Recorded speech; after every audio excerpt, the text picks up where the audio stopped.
Banana loaf with lupin flour.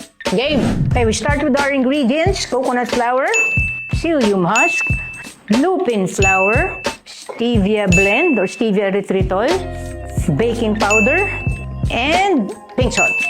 Available yan lahat sa Green Dahan.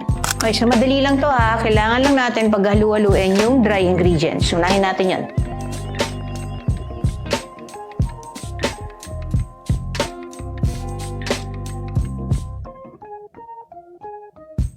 Yan. So, well mixed na sila. Then you set this aside.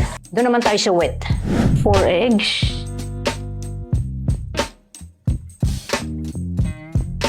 All-purpose cream. Mix. Then, haluan na natin to ng banana flavor. So, kahit na anong brand, pero ang gamit namin is yung McCormick. Siyempre, titikman-tikman nyo rin to kung gaano katapang na yung flavor. So, after nito, paghaluin na natin yung wet and dry ingredients.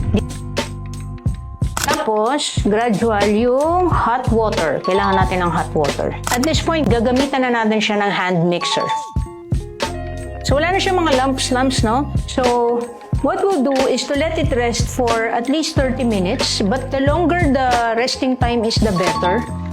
Ngayon, gagamit tayo ng tela dito, no? Katsa to eh. Pwede rin siyang cling wrap, kaya lang mas gusto namin yung tela. Okay, we'll let it stay or we'll let it rest for 30 minutes to 1 hour and then we'll be back. So, it's been 40 minutes na na-rest natin to. Iyan na siya. Okay, may mga bubbles pa.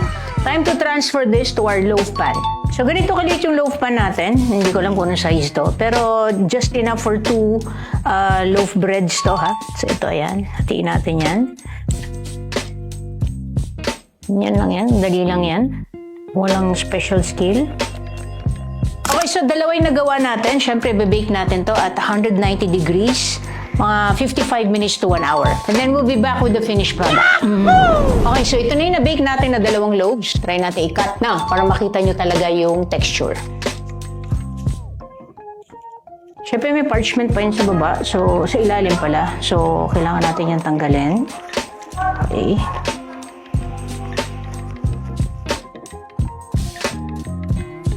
Ito na siya, oh. Oh, diba? Wow, diba? Oh, yes! Actually, mga ilan to? 1, 2, siguro mga up to 8 slices ang magagawa niyo dito. So, tinan nyo. Oh. Oh, diba? Oh. Pwede na yan kung ilang slices gusto nyo, ha? Tinan mo yung tinan mo. Oh, diba? Nakita nyo ba yan? Oh, yan yung sinasabi natin na air pockets na ma-achieve nyo dun sa bread nyo pag gumamit kayo na lupin flour. Okay, champs, ito na yung best part. Diba? Yung titikman natin.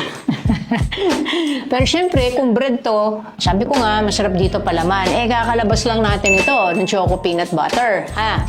Sarap talaga nito.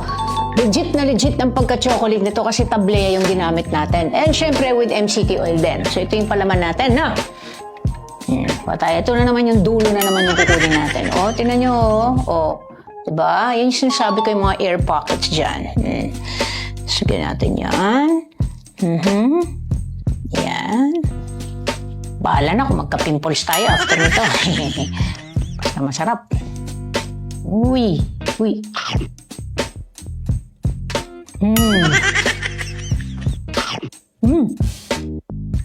Ambot. Parang naka-high carb na banana loaf. Saktong-sakto siya dun sa banana loaf, yung peanut butter. Pero ang sarap, ang lambot niya talaga. Sobrang lambot niya. Tapos, kung mabibitin kayo syempre dun sa flavor, nagdagan nyo lang ng drops pa ng banana flavor na. So, ito na yun.